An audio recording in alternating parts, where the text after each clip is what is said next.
Là, je suis live, là. Je suis installée dans mon nouveau bureau. Attends-moi une seconde, là. Je suis en train d'installer.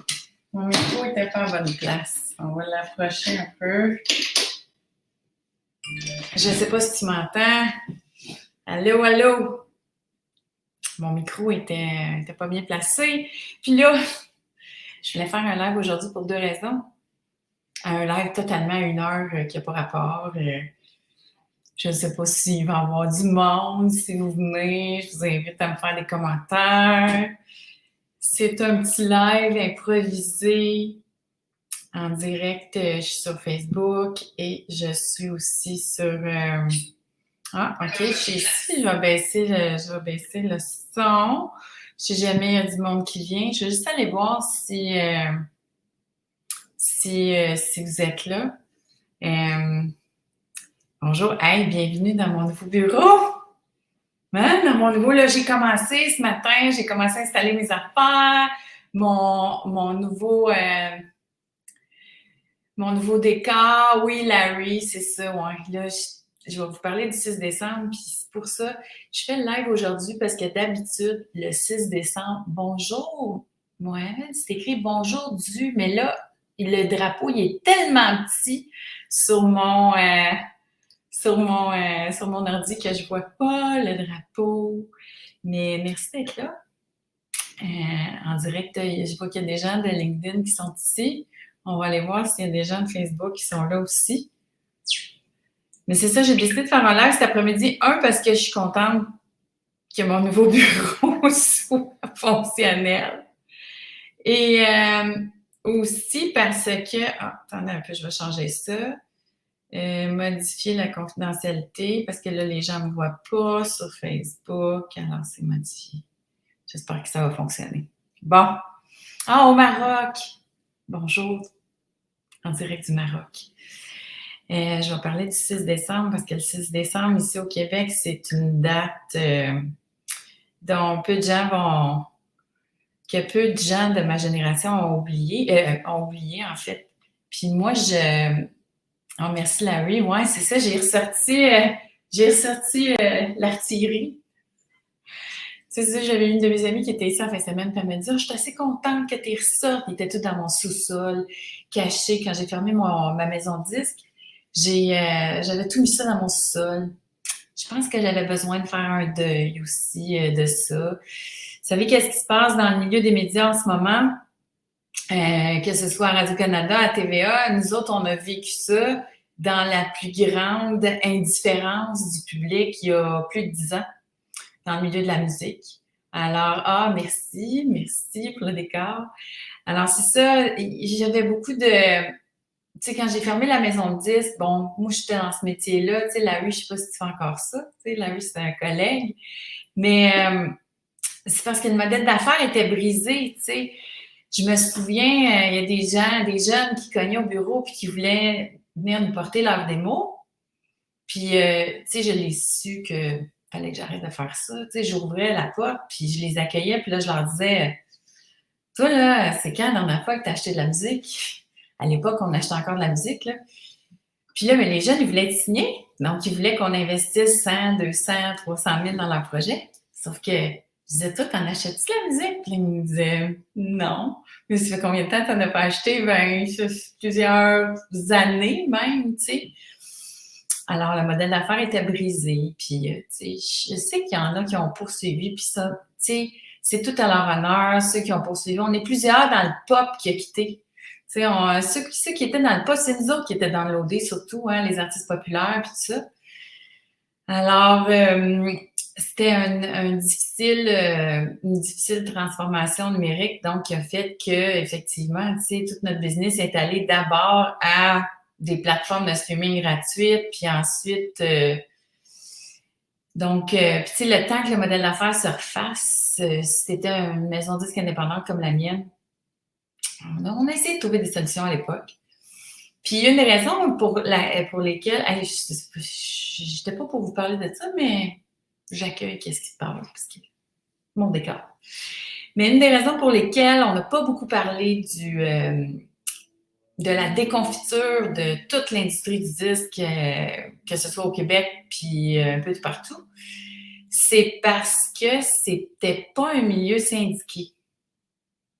Et comme donc il n'y avait pas de syndicat pour protéger les emplois puis pour protéger l'industrie, ça a été un hécatombe beaucoup plus facile à orchestrer, tu sais, facile, je dis facile, c'était pas le fun.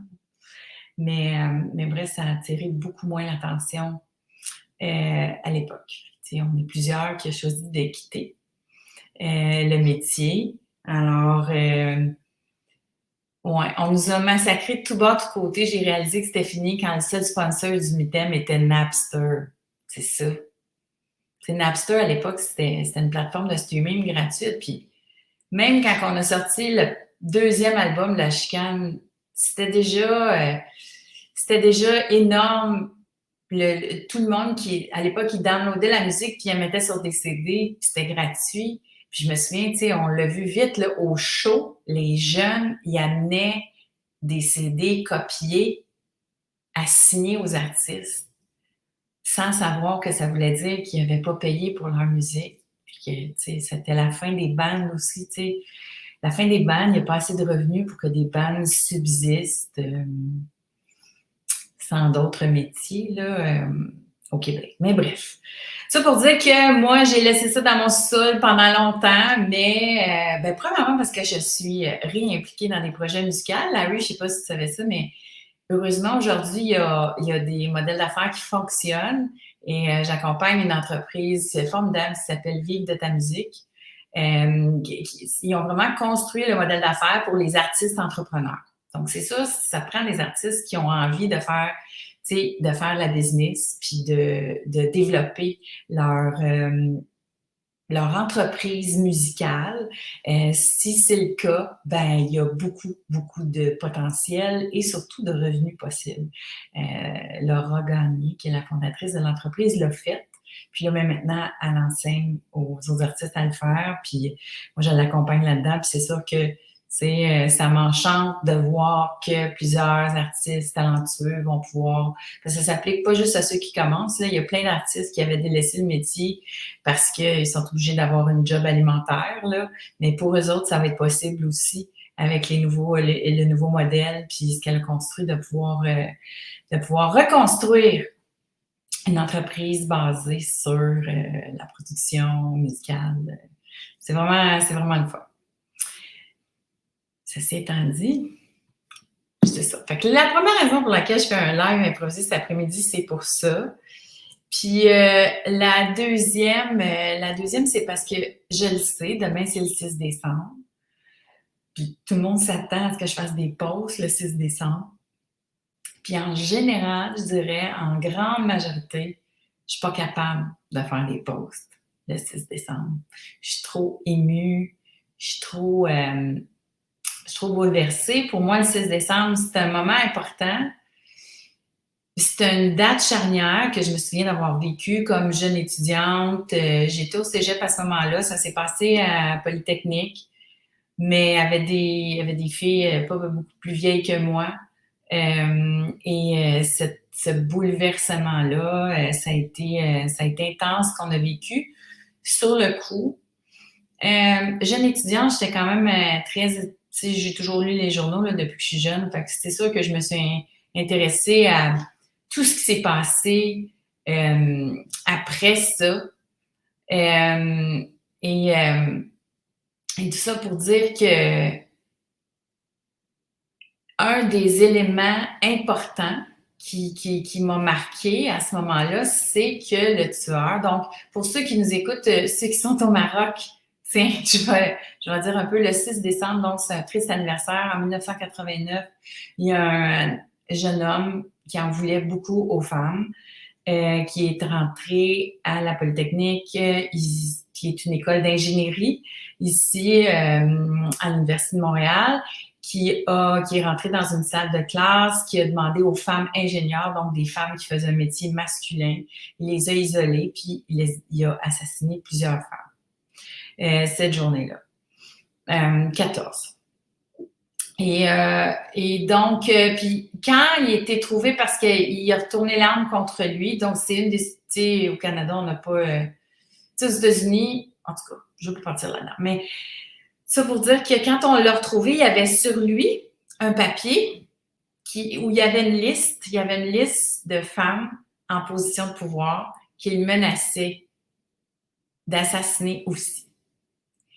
Puis, je me souviens au début, tu sais, dans les journaux, les gens disaient « Ah, c'est un tueur fou, c'est pas... tu sais, arrêtez les féministes de vous énerver, là, c'est pas ça, là, c'est un tueur fou, puis, tu sais, il aurait tué n'importe qui. » Puis évidemment, plus les informations sortaient, plus à un moment donné, on s'est rendu compte que, OK, c'est vraiment, il y en avait contre les femmes, mais surtout les femmes qui avaient une voix. Donc, beaucoup de journalistes dans sa liste, des journalistes, des femmes politiciennes, puis des femmes qui avaient des positions, tu sais, qui réussissaient dans un monde masculin. Donc, tu sais, je dis souvent, tu sais, j'essaie de me corriger, je vais écrire, tu sais, ici.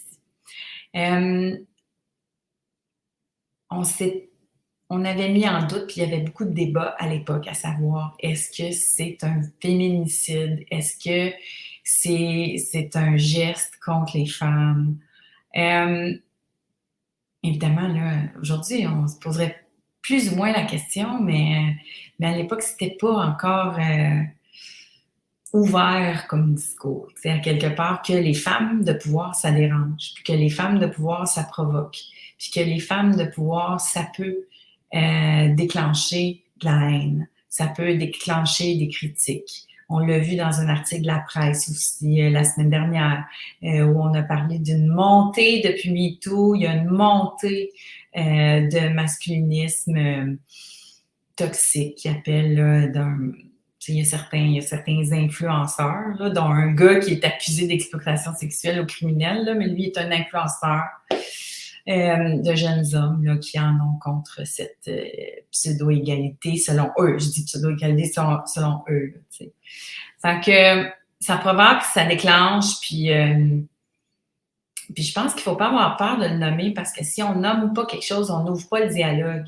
Puis moi, j'ai pas peur de dire ça peut déclencher des gens, puis si ça me déclenche, on peut le désamorcer si on en parle. Moi, je suis pas de la culture de la cancellation, là. S'il vous plaît, il faut ouvrir le dialogue puis tout ça parce que si on veut que les gens grandissent, si on veut devenir une meilleure équipe ensemble, moi, vous savez, je suis une féministe de complémentarité et non pas de combat. Ceci étant dit, moi, je pense qu'il faut qu'on en parle. Puis donc, est-ce que ça déclenche? Ça déclenchait dans ce temps-là, puis ça déclenche toujours aujourd'hui. On ne se le cachera pas. Alors, mais pourquoi le 6 décembre est aussi important pour moi? Là, puis pour bien des gens, mais j'ai une anecdote plus personnelle à partager. C'est que quelques mois plus tard, en fait en 90, un an plus tard, alors qu'on commençait à en parler un peu plus, ouvertement, de ce sujet sensible qui l'est toujours aujourd'hui. J'étais dans un cours au cégep de philosophie de la sexualité, où on avait un prof un peu flyé. J'avais jamais eu un prof de même. En fait, je peux pas dire que j'ai été très inspirée par mes professeurs, que ce soit à l'université ou à l'époque, je suis au cégep, là, mais tu sais, au secondaire, ou tout ça, j'ai pas eu de... Parce que j'imagine que j'ai pas étudié jusqu'à ce moment-là de sujets qui me passionnent.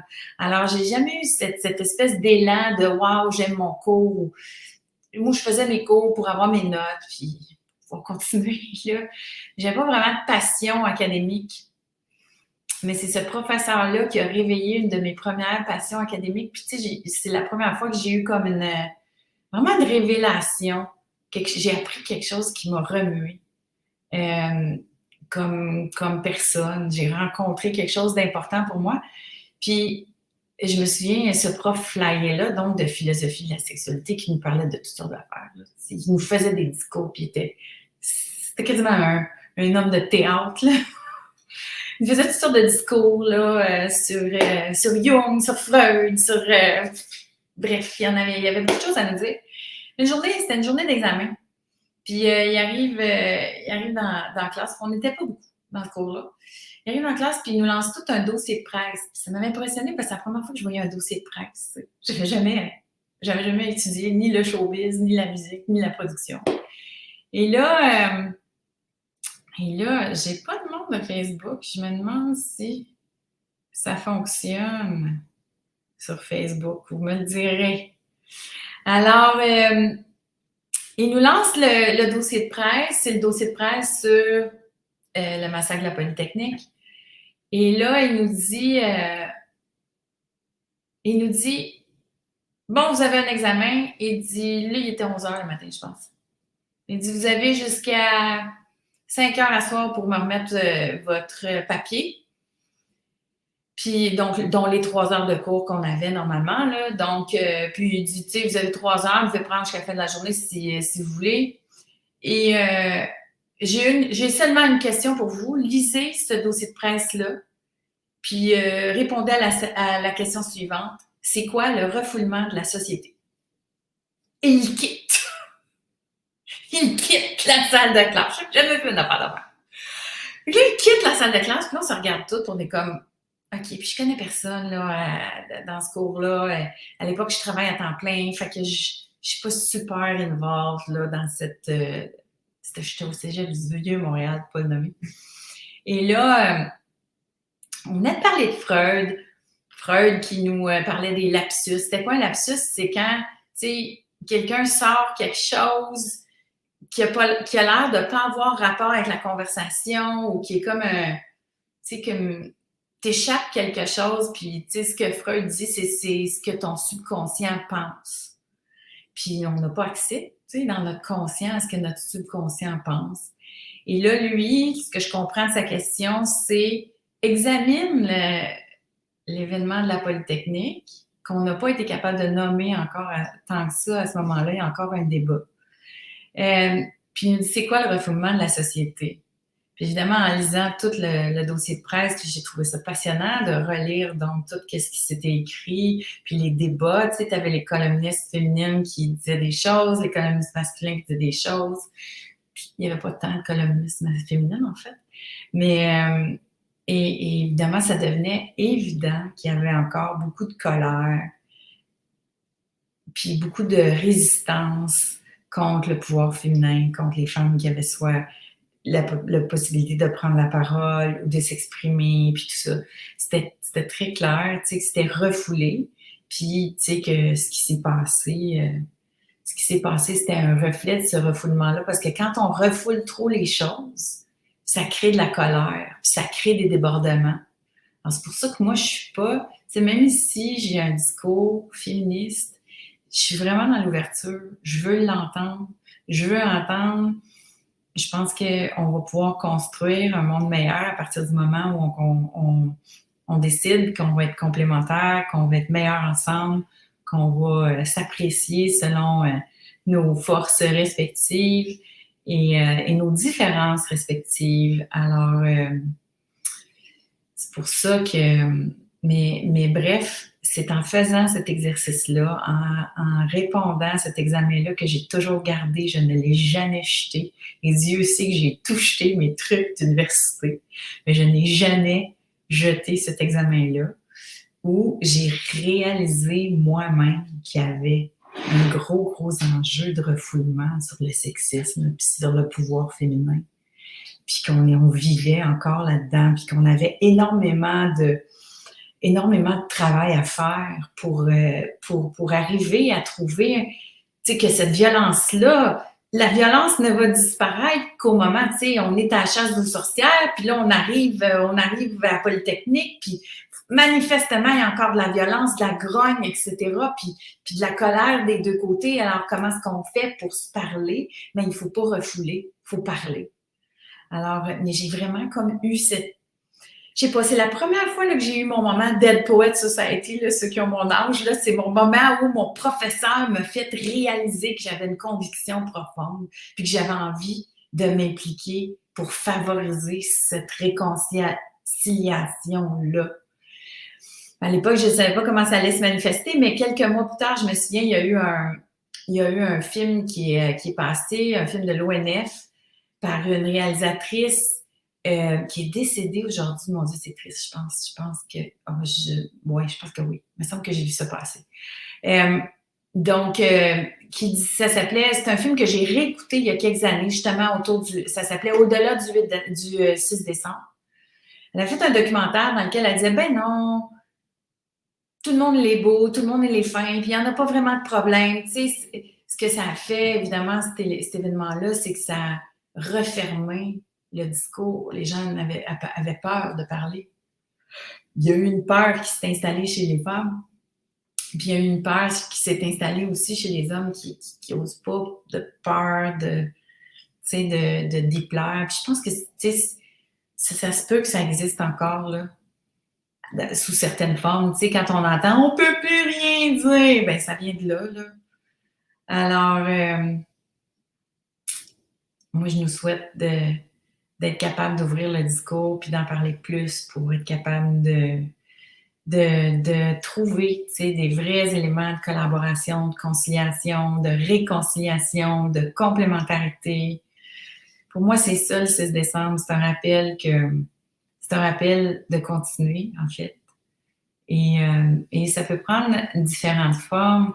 C'est ça, une des raisons pour lesquelles aussi je me prononce pas généralement sur les réseaux sociaux. Tu sais, je fais pas de posts particuliers. C'est que moi, je passe mon année à parler de ça, là, de pouvoir féminin, puis de soutenir les femmes, puis etc., etc. Puis le 6 décembre, c'est plein d'autres voix qui s'expriment parce que, tu sais, tous ceux et celles qui sont interpellés par ça aussi, tu sais, ils ont des choses à dire. Alors moi, c'est comme si j'aime mieux laisser...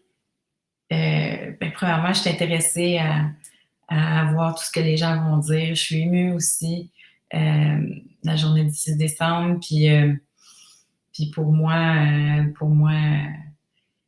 ben, je vous invite en tout cas à aller voir ce que les gens vont dire demain, ce que les gens vont exprimer. Ouais, Marie, on l'entend souvent cette phrase-là, on peut plus rien dire.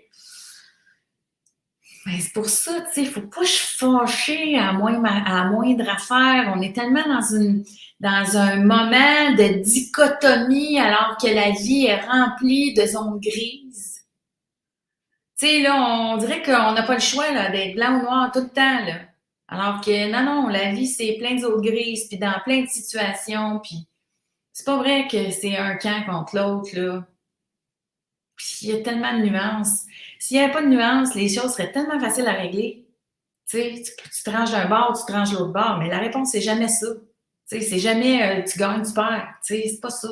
C'est bien plus compliqué que ça. Sinon, ça serait facile de diriger des pays, des organisations, des enjeux, etc. C'est jamais oui ou non. Là. C'est ouais, mais peut-être que c'est pas... il y a beaucoup de nuances. Fait tu sais, quand les gens s'expriment, puis oui, il y en a, tu sais, des fois qui vont dire des choses que tu fais « Oh, spécial ça! » Mais moi, j'essaie toujours de comprendre de où ça vient, puis pourquoi. C'est ça que je nous souhaite. Tu sais, si j'ai quelque chose à dire par rapport au 6 décembre, c'est d'aller voir ce que les gens qui ont envie de s'exprimer, ce qu'ils ont envie de dire par rapport à ça. 2, je nous souhaite un discours pas unique. Il y a plusieurs choses à exprimer par rapport à ça. Les gars ont vécu des choses différentes. L'unique discours, c'est pas ça la vie, là. Hein? Fait que il n'y a pas de pensée magique. Alors, on peut s'exprimer différemment par rapport à la réconciliation du féminin et du masculin. Et de ces forces si uniques et complémentaires qu'elles sont, à la fois à l'intérieur et à l'extérieur de nous. Alors, donc, d'aller voir ce que les gens ont à dire, de vous exprimer si ça vient vous chercher, si vous avez envie d'avoir, si vous avez des idées sur des façons de mieux s'entendre, de mieux se réconcilier, de mieux... tu sais, moi, je trouve qu'il y a un souhait, c'est qu'en ce moment, au niveau du discours féminin-masculin, que ce soit à l'intérieur des entreprises ou des organisations, c'est comme, OK, là, ça fait comme, depuis 2017 qu'on parle de MeToo, mettons, 2017-2018, là, il y a eu beaucoup de discours, voici ce qu'on a dit, puis ce qu'on retient, puis qu'on refoule depuis des années. Fait que là, c'est sorti un peu en colère. Mais maintenant, cette colère-là, ça a fait vivre des choses à ceux à qui on parle, donc nos collègues masculins. Puis on peut peut-être ouvrir le discours, tu sais, ça vous a fait quoi? Ça change quoi? Est-ce que cette place-là, tu sais, qui est plus ouverte pour les femmes maintenant, comment vous voyez ça? Est-ce que on peut plus rien dire? Bon, ben parlons-en de ça. Ça veut dire quoi pour vous autres, tu sais? Parce que moi, je n'étais pas d'accord avec la fin du film Barbie. Je suis bien contente qu'il y ait eu le film Barbie, là. Je suis super contente que ces enjeux-là aient été amenés dans le discours populaire. Donc, tu sais, quand un grand film populaire comme ça amène des enjeux qui sont plus nichés dans la connaissance populaire, mais ça fait avancer les choses. Donc, tu sais, toute la jeune génération ont pris conscience du fait que, oui, il y a encore des désavantages à être une femme, oui, il y a encore un patriarcat dans lequel on vit, oui, il y a encore des systèmes qui sont pas très ouverts aux femmes et qui mériteraient d'avoir plus de diversité. Okay? Ça, c'est vrai. Mais je suis pas d'accord avec la fin du film. Parce qu'à la fin du film, bon là, ce qu'on comprend, c'est que depuis le début, dans Barbie, ils vivaient dans un matriarcat. Donc, les hommes n'avaient pas de voix, n'avaient pas de poste, n'avaient pas de job, n'avaient pas d'utilité autre qu'embellir l'atmosphère puis d'accompagner les femmes. Alors, il n'y a pas d'autre, ça c'est dans le film Barbie, là. Puis là, à la fin du film, là, qu'il y a eu, bon, toute cette prise de conscience-là, que dans le patriarcat non plus, c'est pas mieux. Alors là, dans le monde de Barbie, les gars commencent à dire, ben là, est-ce que, comme Barbie, t'as compris que le patriarcat, c'est pas cool, ben peut-être que le matriarcat, c'est pas cool non plus, il faudrait qu'on soit plus égalitaire. Et là, il dit à Barbie, comme ça, on pourrait-tu avoir un juge à la Cour suprême, masculin, parce qu'à l'époque, il y a juste des femmes là, chez Barbie, là, comme juge à la Cour suprême. Mais là, la réponse de Barbie, c'est, mais non, faites comme nous autres, là, mangez vos croûtes, là, attendez des années, des années, des années, puis peut-être qu'à un moment donné, on va vous donner une place. Ça, j'aime pas ça. Parce que diriger avec une intention égalitaire puis paritaire, on va dire paritaire, c'est pas faire la même affaire qu'on s'est fait faire. Si c'est nous qui décidons, on est supposé de faire les choses mieux, d'être plus inclusive, d'être plus ouverte, puis de laisser de la place, justement, pas forcer les hommes à subir tout ce qu'on a subi depuis je sais pas, depuis 100 ans, pour qu'eux puissent finir par prendre leur place. Voyons donc, on va être plus ouverts, on va être plus paritaire, on a compris que plus on a des positions diverses autour d'une table, plus on est efficace, performant, etc., etc., etc. On a compris ça, là? Fait que c'est pas on va vous faire ce que vous nous avez fait. Je pense que je suis pas d'accord avec ça. Donc, je suis bien contente de Barbie, mais pas de la fin. Alors, voilà, c'est ce que je nous souhaite en ce 6 décembre demain. Une ouverture du dialogue, on se tend la main. On est mieux ensemble, plus complet, plus fort. Je vous souhaite la réconciliation, la même que j'ai eue avec mon beau milieu, que je pensais disparu, que je pensais que le modèle d'affaires était brisé à jamais, surtout pour les indépendants ici au Québec. Donc, on n'est pas des conglomérats. Je pensais que c'était terminé à jamais, alors que c'est pas vrai, là.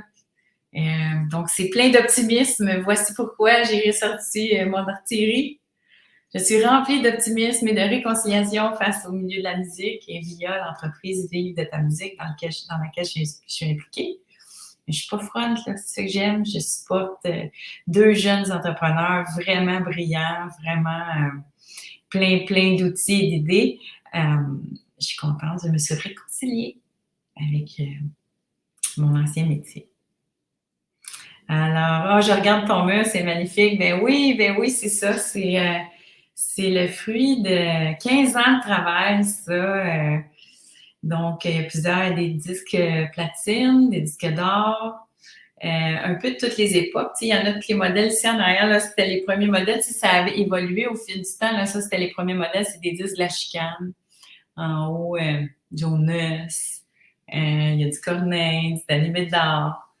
Alors, ouais, à une époque, mais il n'y a pas de filles, sur ce mur-là. Hein? Il y a juste... ce sera un autre live. Mais merci d'avoir été là aujourd'hui. Larry qui dit, à bien y penser, la musique a toujours été gratuite à la radio. Ce qui a changé, c'est la possibilité de choisir quand on pouvait écouter nos tunes préférées. Ben oui, ça a tout changé. C'est un game changer. J'essaie d'expliquer ça à ma fille, que dans le temps, on écoutait la radio, c'est quoi, pas dire, nous autres, on passait notre journée à écouter c'est quoi au complet, là. Puis là, on attendait nos tunes préférées, puis on appelait même pour les demander, là, parce qu'on les voulait, là. C'était long avant qu'ils jouent nos tunes, là. Fait que là, il fallait attendre pour entendre notre chanson. Elle me dit, hein? Jouer, puis tu sais, je disais, tu sais, t'as pas tout le temps ce que tu veux tout de suite, là. Faut que t'endures des affaires un peu plates, là. Puis tu sais, ils n'ont pas vécu ça à la télé non plus, là, dans le sens où écouter 3-4 émissions plates en attendant ton émission, là. Tu sais, ils sont toujours à 12 sur 10, tu sais, dans leur satisfaction. C'est quelque chose quand même. Hein? Nous autres, on a appris à endurer des choses qu'on aime moins. Mais je sais pas si vous voyez ça, tu sais, maintenant qu'on a le choix de tout, puis qu'on peut toujours être dans des affaires qui nous intéressent à 100%, ben, est-ce que ça va changer quelque chose, tu sais, sur... Ah ouais, on les appelle les enfants rois, mais ça fait ça aussi. En tout cas. Alors voilà, ben oui, Marie Jonas, écoute, ça c'était... Il y a son DVD là-dessus, on avait fait 100 000 avec son album aussi. Fait qu'on avait eu 3 disques platine en même année. Ça veut dire qu'on a travaillé une shot. Parce que quand ça marche, l'affaire, c'est que c'est pas une coupe Stanley, tu sais, en musique. Quand ça marche, là, tu prends pas un break pour l'été, tu travailles 15 fois plus. Fait que, tu sais, on dit « be careful what you wish for ». Hey, quand 3 de nos artistes sont devenus platine, donc plus que 100 000 copies vendues, c'était intense comme charge de travail, puis comme effervescence. Mais bref. Alors voilà, je vous souhaite un bel après-midi. Je vous souhaite un bon pré-6 décembre, un bon 6 décembre demain. Moi, je vais être curieuse d'aller vous lire, d'aller lire ce qui se passe. Puis évidemment, je vais prendre le temps de lire nos médias hein, qui sont malmenés ces jours-ci. On leur souhaite pas le même sort que l'industrie de la musique. Mais j'ai pour mon dire que la vie a changé. Il faut construire d'autres modèles d'affaires. Ce qu'on a construit, nous autres, un nouveau modèle d'affaires sur le numérique avec Vive de ta musique, c'est éventuellement ce que le monde de la télé va devoir faire. Puis je parle pas de créer un nouveau Netflix. Là. Alors, c'est ça. Donc, j'ai de la misère à dire bye. Vous le savez, hein? Bon après-midi.